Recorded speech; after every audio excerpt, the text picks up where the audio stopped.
અમદાવાદની સોલા સિવિલમાં દેશના પ્રથમ ટેલી રિહેબિલિટેશન સેન્ટર કાર્યરત. કોકલિયર ઇમ્પ્લાન્ટ કરાયેલા 1500થી વધુ બાળકો સ્પીચ થેરાપી સેશનનો લાભ લઈ રહ્યા છે.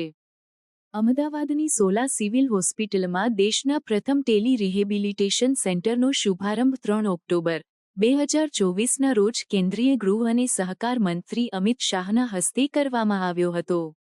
આ પ્રસંગે ગુજરાતના મુખ્યમંત્રી ભૂપેન્દ્ર પટેલ અને આરોગ્ય મંત્રી ઋષિકેશ પટેલ પણ ઉપસ્થિત રહ્યા હતા.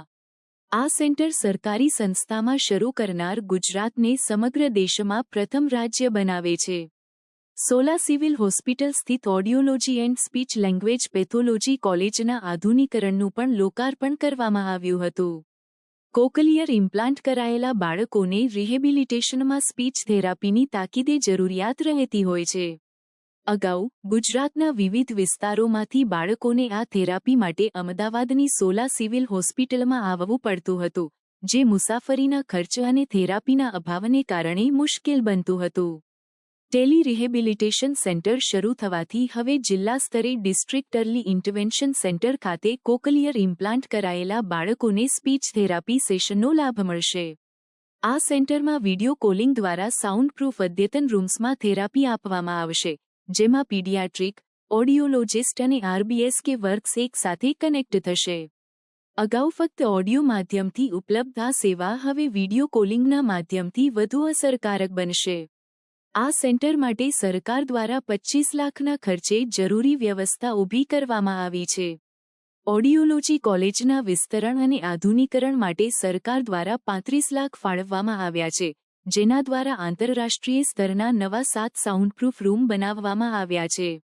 આ રૂમ્સમાં સાંભળવાની, બોલવાની, ચક્કરની તકલીફ તથા ગળવાની તકલીફ ધરાવતા દર્દીઓ માટે આધુનિક સાધનો જેવી કે વેસ્ટિબ્યુલોનિસ્ટેગ્મોગ્રાફી અને વાઇટલ સ્ટિમ્યુલેશન વસાવવામાં આવ્યા છે. સર્જરી કર્યા પછી 2 વર્ષ સુધી એમને એક જાતની સ્પીચ થેરાપી આપવામાં આવે, જેને આપણે રિહેબ કહેવાય.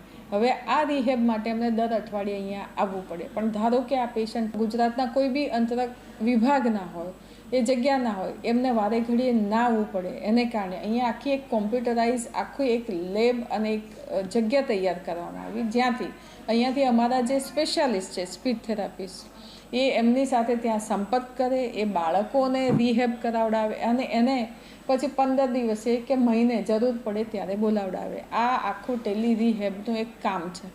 ऑडियोलॉजी समझता है जिसमें कि सुनने की प्रॉब्लम हो सकती है या फिर चक्कर आना या फिर आवाज़ के ना होते हुए भी आवाज़ का सुनाई देना, जैसे टिनाइटस, ये सब होता है. स्पीच थेरेपी बच्चों से लेके बुजुर्गों में सब में दी जाती है. बच्चों में जैसे उनका तुतलाना, हकलाना, बड़ों में भी ये प्रॉब्लम हो सकती है.